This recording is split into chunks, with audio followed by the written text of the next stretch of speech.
100% placement, intégral placement, Cédric Decoeur, Guillaume Sommerer. À vos côtés, jour après jour, intégral placement de 10h à midi. Bonjour Cédric. Bonjour Guillaume, bonjour à tous. Tout à l'heure, bien évidemment, on vous présentera nos idées, nos conseils pour vous aider à investir en 2019. Tout au long de cette émission, bien sûr, comme chaque matin. Et tout de suite, on vous emmène au cœur des marchés. On rejoint Thibaut François chez Fastea Capital. Bonjour Thibaut.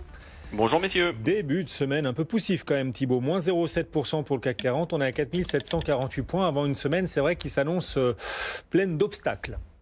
Oui, tout à fait. Une semaine qui commence dans le rouge. Il faut dire que la Chine nous met quand même la pression avec ces chiffres, notamment sur la balance commerciale qui sont tombés. Ils sont pas bons, hein, moins 4,4% sur les exportations, moins 7,6% sur les importations. Donc ça met la pression un petit peu sur les valeurs exportatrices et notamment on pense en premier lieu au luxe qui souffre ce matin. Le secteur souffre notamment avec LVMH qui perd 2,5. On a Kering qui perd 1,70. Ce sont quand même des gros poids du CAC 40 et donc forcément ça entraîne le marché à la baisse. Le CAC 40 perd 0,7% actuellement. Et c'est vrai qu'on a en plus les sujets de fin d'année dernière qui sont toujours d'actualité aujourd'hui. Et cette semaine en particulier, on a le Brexit et notamment le vote d'ici 2 jours qui va être réalisé. Donc on va en savoir un petit peu plus sur Brexit hard ou non dans les prochaines heures. Et on a toujours le shutdown qui pèse sur la partie américaine. Donc c'est vrai que début de semaine, on va dire très poussif. En effet, et vous le disiez, les valeurs exposées à la Chine, à ce ralentissement chinois, les chiffres d'export en baisse, plus forte baisse en 2 ans, et bien ces chiffres d'export pèsent sur les secteurs les plus exposés à l'empire du milieu. On pense aux valeurs du luxe, LVMH perd 2,5%, Hermès perd 1,7%, et puis aussi hors luxe, parmi les valeurs exposées à la Chine, bien sûr ArcelorMittal qui recule aussi assez nettement parmi les plus forts replis aujourd'hui. Et puis on aura aussi les publications d'entreprises qui vont démarrer, alors pas encore tout à fait en Europe, mais aux États-Unis, avec notamment le secteur bancaire cette semaine, Thibaut. Oui, tout à fait. On a pas mal de publications cette semaine. Ça commence aux États-Unis, donc on va voir un petit peu si l'environnement macroéconomique est un petit peu plus lourd sur le deuxième, qui a été un peu plus lourd sur le deuxième semestre 2018, va peser sur les résultats d'entreprises et notamment américaines. Effectivement, on a toutes les banques américaines qui vont publier cette semaine. On a mardi avec JP Morgan qui va commencer avec Wells Fargo. Mercredi, on a Bank of America et Morgan Stanley qui publient jeudi. Le T4 a été mauvais en termes de marché. Les marchés ont beaucoup baissé aux États-Unis. Il y a toujours une pression sur les taux, donc effectivement il va y avoir une pression sur les revenus des banques américaines. Et on a aussi quelques autres publications aux États-Unis qui sont d'importance, notamment Alcoa avec la pression qu'il y a eu sur les matières premières. Donc on va voir un petit peu l'impact sur le chiffre d'affaires. Et dans les technos, on a Netflix qui publie jeudi.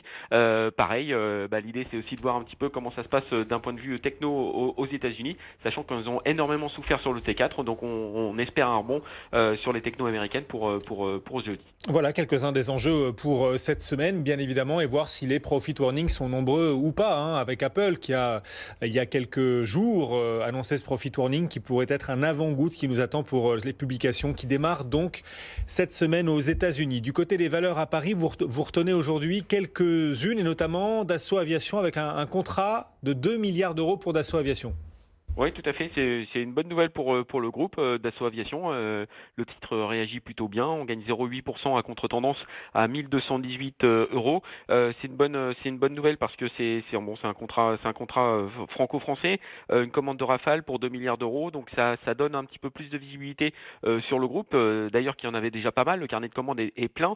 D'ailleurs, les livraisons ne seront pas à partir de 2023, mais c'est tout l'univers Dassault Aviation et aussi les sous-traitants qui vont en bénéficier. Donc c'est une bonne nouvelle pour le secteur aéronautique français et pour les sous-traitants. Donc bonne nouvelle ce matin sur le dossier. En revanche, Alstom qui recule à nouveau assez nettement. Alstom abandonne aujourd'hui près de 2% puisque les doutes se cristallisent de plus en plus sur ce rapprochement avec Siemens, de plus en plus de scepticisme. Oui, c'est le régulateur allemand qui fait part de quelques inquiétudes sur la fusion Alstom-Siemens. J'ai l'impression qu'on se met une balle dans le pied avec ce dossier. C'est quand même un dossier franco-européen qui devrait sortir, qui devrait faire face à des mastodontes, notamment chinois. Et c'est vrai que le régulateur allemand émet quelques doutes, mais c'est vrai que ce serait bien quand même qu'il y ait des gros mastodontes européens qui se mettent en ligne de mire et qui se mettent en avant par rapport à des grands groupes américains et des groupes chinois. Et c'est pas en se tapant, en se mettant une balle dans le pied, en arrêtant cette fusion qu'on va y arriver du côté européen. Donc c'est dommage. En tout cas, il y a beaucoup d'incertitudes autour du dossier depuis quelques semaines. L'Union européenne devrait rendre son avis à partir de la mi-février, mais je pense que ce serait quand même bien qu'un gros groupe comme ça puisse fusionner sur le secteur européen.